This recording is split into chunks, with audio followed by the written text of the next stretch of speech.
Insurance professionals work hard every day to keep people safe. But as technology transforms the industry, how can insurers protect not only their clients, but also shield themselves from ever-changing cyber risks? My name's Elizabeth Blossfield, and I'm the host of the Insuring Cyber podcast, a bi-monthly look into how the world of cyber and the business of insurance are connected.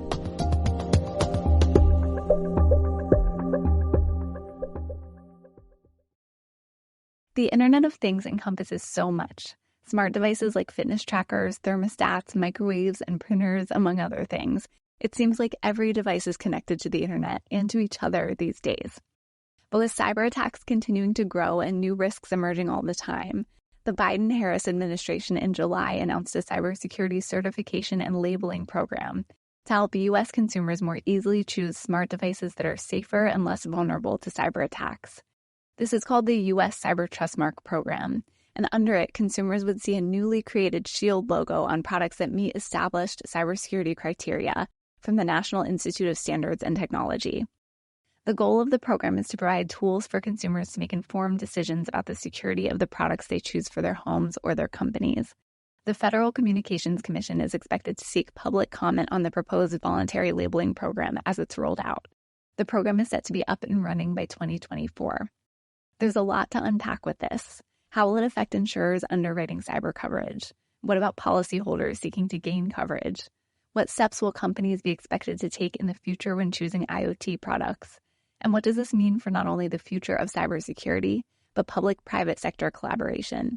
We couldn't cover all of this in one episode, so we've split this conversation into 2 episodes featuring 3 experts.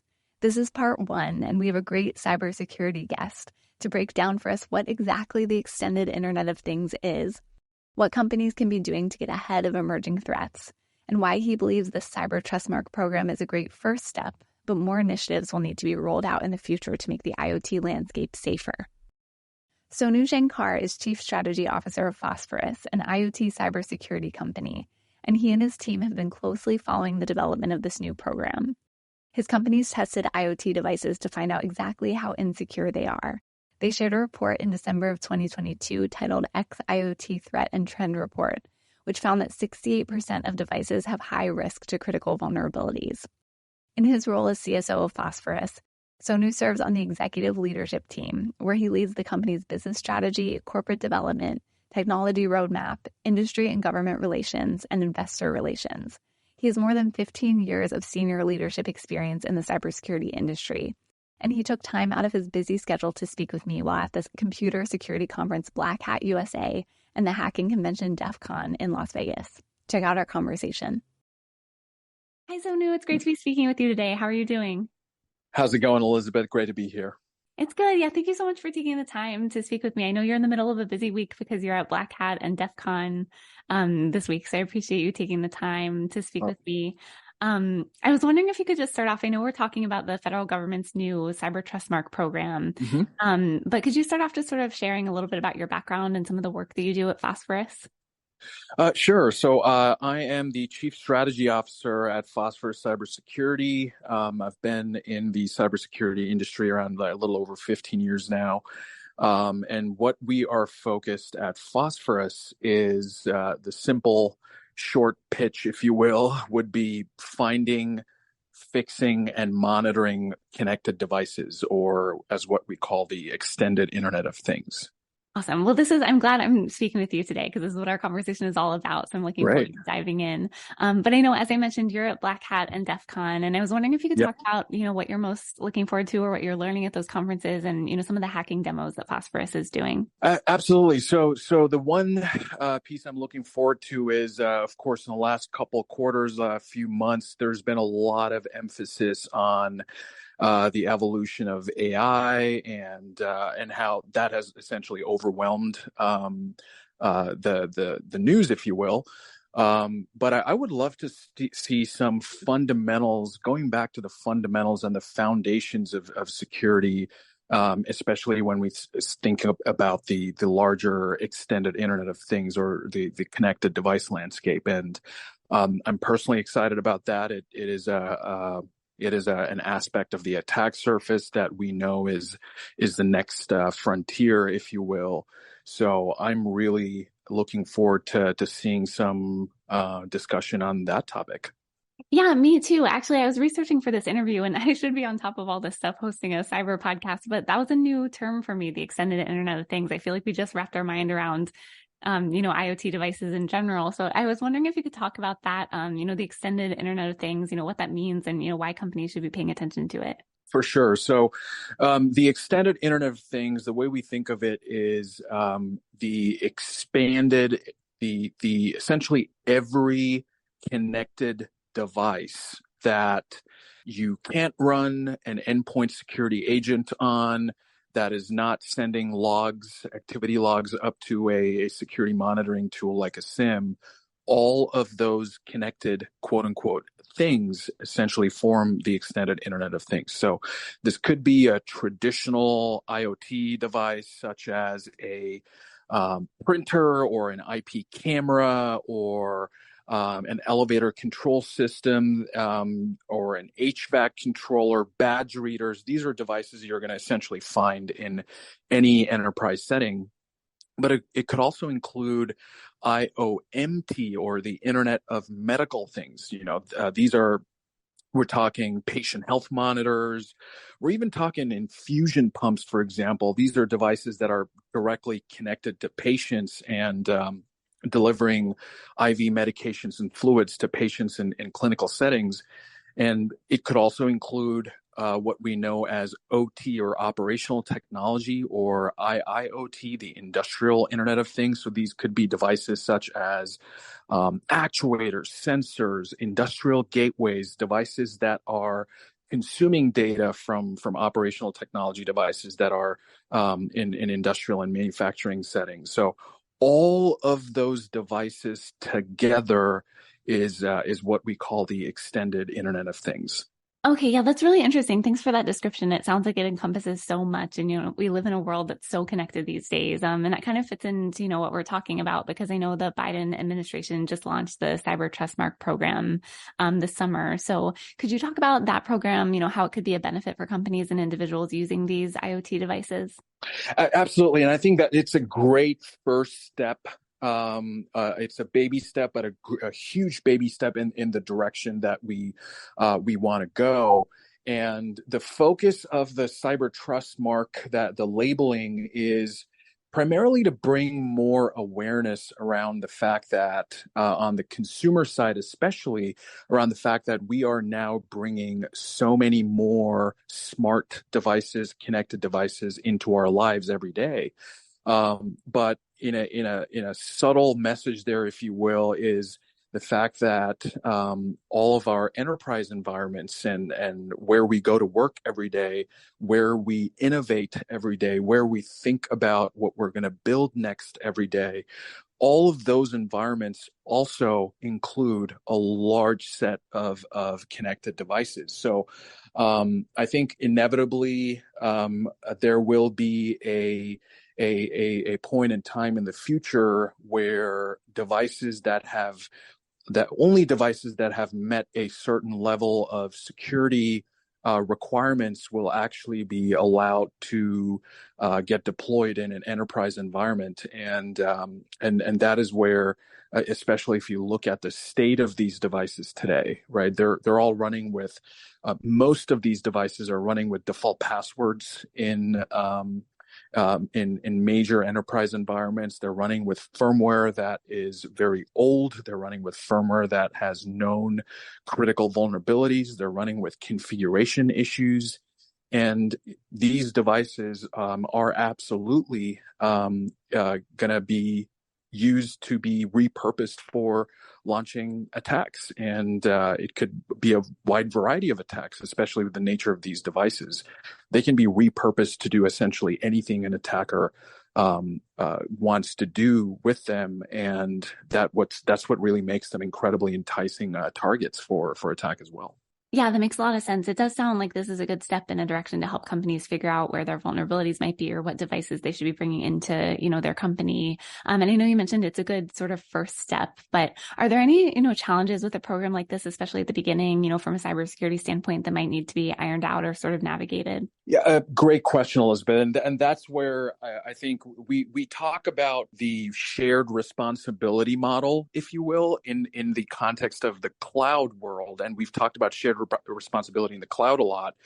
I actually envision a world where that shared responsibility is in fact going to be even more pronounced in the IoT, OT, the extended IoT world, because even if, for example, a camera or a badge reader is coming with a cyber trust mark or a label, and we know that the device has been manufactured uh, with these security requirements in mind, ultimately the management and monitoring of those devices is going to land on the responsibility for that will be with the enterprise, will be with the operator. And so there is still, we need more awareness in the industry, in the market, with operators, with users today, that there is still the management and monitoring piece where they have to change passwords on a regular basis. They have to maintain firmware on a regular basis. They have to update configurations. They have to monitor them for changes in their state. They have to monitor them for potential malicious activity taking place directly on the device. So I think going forward, this is a great first step. I think the next evolution will be clearly articulating what it means for an enterprise if they have a trusted device that they are installing in their environment. What should they be responsible for as an enterprise? What should they be doing every day? I think that we need a lot more structure around that, and I'm hoping we're going to see that as the next evolution of this framework. Yeah, that's a great point. There's so much to consider for companies right now. So it'd be great to have some clarity around that. And I know that Phosphorus has tested a lot of IoT devices to find out how, insecure they are. You issued a report about it in 2022. And I thought it was interesting. It found that printers are one of the most overlooked endpoints when it comes to cybersecurity. So now I feel like I need to go test all my printers for safety. Yeah. But, what are some of the other lessons that you've learned from that report that companies should be aware of, or, how can companies stay ahead of some of the vulnerabilities? So actually, it's funny you mentioned printers. When we think printers, we traditionally think a printer in an office setting used to print some documents, and again, those vulnerabilities can directly impact data exfiltration issues. So these printers are actually printing some very sensitive data. And if they aren't secure, then they can directly contribute to exfiltration of data from that environment. But when you think of printers in other settings, right? And so going back to your question, this is another dimension of industrial security monitoring that we have been observing for some time now. When you think of industrial settings and industrial security overall, for the most part, people think of HMI controllers, essentially controllers that are used to manage PLCs. These are industrial devices that directly influence and manage industrial operations. It could be a manufacturing operation, for example.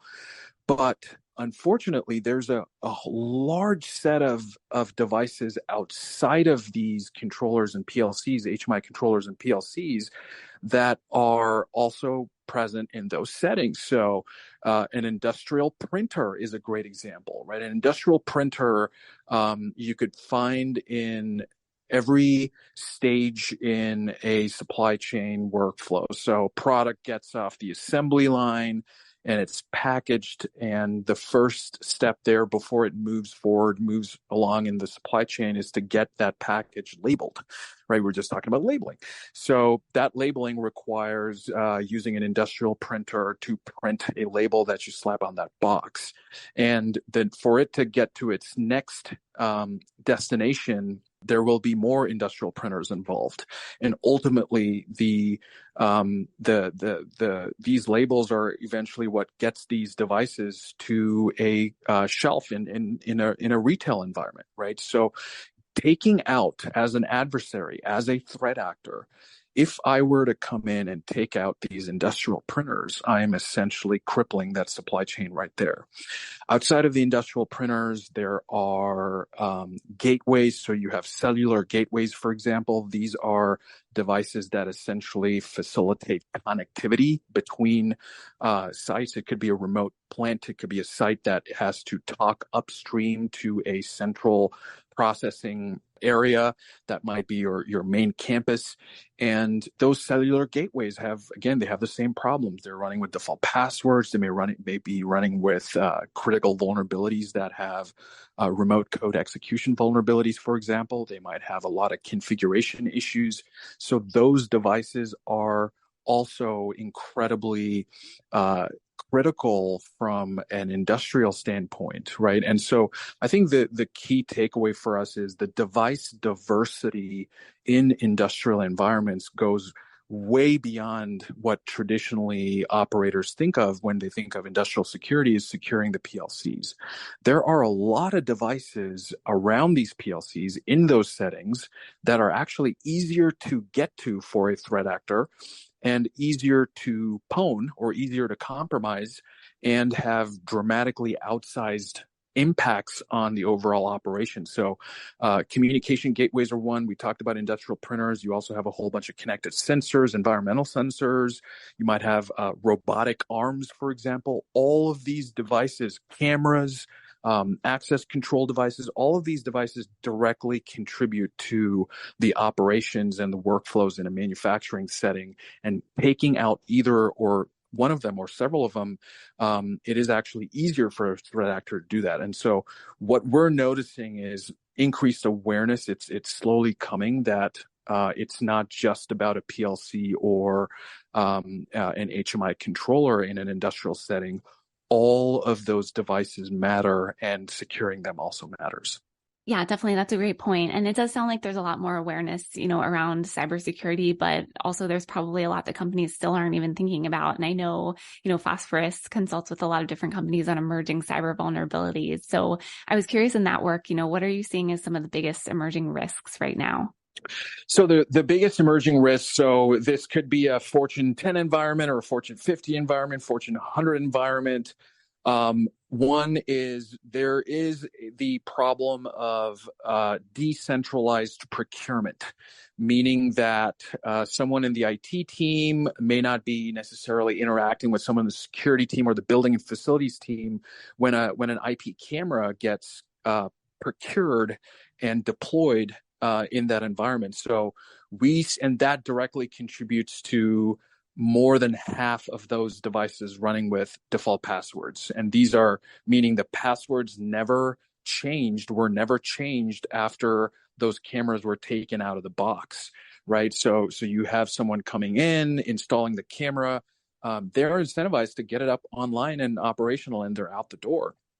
No one is coming back to look at them unless they stop working, in which case they're focused on bringing them back online, and that's about it, right? So the default password problem is very severe, and one we are seeing across all sizes of enterprises and also across all verticals. So it doesn't matter if you're in financial services or healthcare or oil and gas. The problem with default passwords is very severe. We also see the issue of critical vulnerabilities, and this is, again, depending on the type of setting you're in. An operator may not be in a position to patch these devices. They may not have an easy approach to patch devices from 20 or 30 different vendors, right? So unlike the traditional IT world where you might be doing Windows machines, Windows workstations, or a few flavors of Linux, here we're talking about an orders of magnitude larger number of manufacturers to deal with. And so patching just by default, even if you have intent to patch, it becomes really hard. So the critical vulnerabilities and devices running with remote code execution vulnerabilities, for example, is a big problem. And then everything in between, I would say, is what I would throw into the configuration issue bucket. So this is where, depending on the type of device, it may have configuration issues. It could be misconfigurations. It could be oversight that essentially make them more prone to remote compromise. And so between these three problems of default passwords, configuration issues, and vulnerable firmware, I would say those three are the most severe problems in this space right now. And I would say the first step would be to get to addressing them. Again, if there's a device with a default password, I would say I would start there. That is going to be easier for me to compromise that device. I don't even need a sophisticated exploit to compromise that device. I would just use the default password. Yeah, that makes sense. And that's a great framework for where companies can maybe start to sort of assess some of their risks as well. And, we've talked about so much so far, and you sort of already touched on this already, but, given everything that we've talked about, what do you expect for the future of, the Cyber Trustmark program and how it'll sort of contribute to the cybersecurity landscape? So I think in the future, there's got to be, we are going to see a little more structure around what it actually takes to get that label. And it's really hard to make it a one size fits all for this world. But I think starting with default passwords, configurations, and firmware and monitoring overall would be great. And getting some more specifics on that for the enterprise outside of consumer settings would be a great next step. And ultimately, the idea of we don't want to create a false sense of security, right? So we don't want to be defending at the 1 yard line, and I think a big part of that as an overall collectively for our economy and our society, I think we are going to have to get to a point where there is more awareness around what happens after you get a labeled, a trusted device. What are your responsibilities? What should you be doing every day? Guidance on how you should be doing that every day. I think that is going to be incredibly important for the future. Yeah, that's a great point. You want to sort of get ahead of some of these risks. So anything you can do ahead of time is really important. And this has been a really great conversation. I've learned so much. So thank you so much for taking the time to speak with me. Thank you, Elizabeth. Appreciate it.